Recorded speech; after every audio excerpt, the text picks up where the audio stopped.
D K Shivakumar ಅವರು ಮುಂದೆ ಬರ್ತಾ ಇದ್ದಾರೆ, ನೇತೃತ್ವ ನಿಧಾನಕ್ಕೆ ಡಿ ಕೆ ಶಿವಕುಮಾರ್ ಅವರು ತೆಗೆದುಕೊಳ್ತಾ ಇದ್ದಾರೆ. ಅಲ್ಲೇ ನಮ್ಮ ಈ ಯಡಿಯೂರಪ್ಪನವರು ಈ ಮೂಮೆಂಟ್ ಮಾಡ್ಲಿಕ್ಕೆ ಶುರು ಮಾಡಿದ್ದಾರೆ, ನಾವು ಅವರು ಮತ್ತು ತಮ್ಮ ಮಗ ಕೊಡ್ಕೊಂಡು. ಯಾಕೆಂದ್ರೆ ಇಬ್ಬರಿಗೂ ಇಲ್ಲಿ ಏನದಪ್ಪ ಅಂದ್ರೆ ರಾಜಕೀಯ ಲಾಭ ಮಾಡ್ಕೊಳ್ಳೋ ದೃಷ್ಟಿಕೋನಗಳಿದ್ದಾವೆ.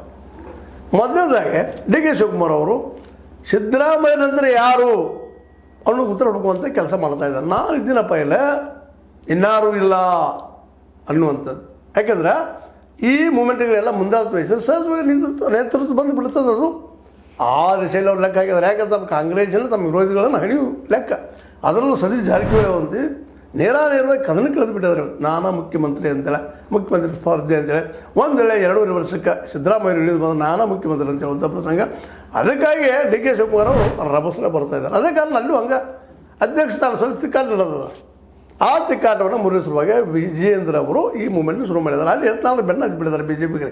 ಹೊಂದಾಣಿಕೆ ರಾಜಕಾರಣ, ಭ್ರಷ್ಟಾಚಾರ ದಿನ ಎದ್ದ ತಕ್ಷಣ ಮತ್ತೊಂದು ಕೆಲಸ ಇಲ್ಲ ಅವ್ರಿಗೆ, ಅದೇ ಕೆಲಸ ಮಾಡ್ತಾ ಇದ್ದಾರೆ. ನಾ ಬಿ ಜೆ ಪಿ ಬಿಟ್ಟು ಹೋಗೋದಿಲ್ಲ ನಡೀತಿದ್ದಾರೆ ಈಗ ನಿಧಾನಕ್ಕೆ. ಯಾಕಂದ್ರೆ ನಡಕೇನೋ ಸ್ವಂತ ಪಕ್ಷ ಮಾಡ್ತೀನಿ ಅಂತ ಏನೋ ಅಂದರು.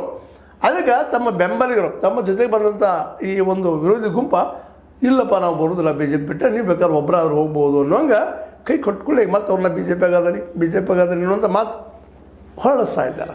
ಹೇಗಾದರೂ ಮಾಡಿ ಹೈಕಮಾಂಡನ್ನು ಬ್ಲ್ಯಾಕ್ಮೇಲ್ ಮಾಡ್ಬೇಕಂತ ಅವ್ರು ಪ್ರಯತ್ನ ಮಾಡಿದರು ಯತ್ನಾಳ್ ಅವರು. ಆದ್ರೆ ಅವ್ರ ಬೆಂಬಲಿಗರನ್ನು ಅವ್ರ ಕೈ ಕೊಟ್ಟಿದ್ದರಿಂದ ಅವರು ಇಲ್ಲಪ್ಪ ನಾವು ಇಲ್ಲೇ ಹೋರಾಟ ಮಾಡೋಣ, ಪಕ್ಷದಿಂದ ಹೋರಾಟ ಮಾಡೋಣ ಅನ್ನುವಂಥದ್ದು.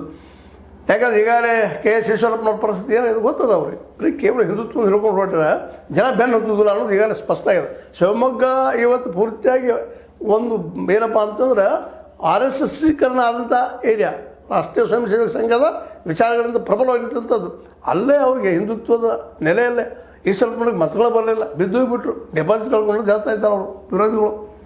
ಹೀಗಾಗಿ ಇದೆಲ್ಲ ನೆಲೆಯಲ್ಲೇ ಯತ್ನಾಳರನ್ನು ಹಣಿಸಲುವಾಗಿ ಅಲ್ಲೇ ಡಿ ಕೆ ಶಿವಕುಮಾರ್ ನಾನಾ ನಾಯಕ ಆಗಬೇಕಂತ ಇಲ್ಲೇ ಅಂದ್ರೆ ಜನಕ್ರೋಶದು ಇವರ ರಾಜಕೀಯ ಲಾಭಕ್ಕಾಗಿ ನಡೀತಾ ಇದ್ದೇನಾ, ಇಲ್ಲೇ ಸತೀಶ್ ಅವರು ಹಣಿಸಲುವಾಗಿ ಡಿ ಕೆ ಶಿವಕುಮಾರ್ ಅವರು ನೇತೃತ್ವ ವಹಿಸ್ತಾ ಇದ್ದಾರೆ.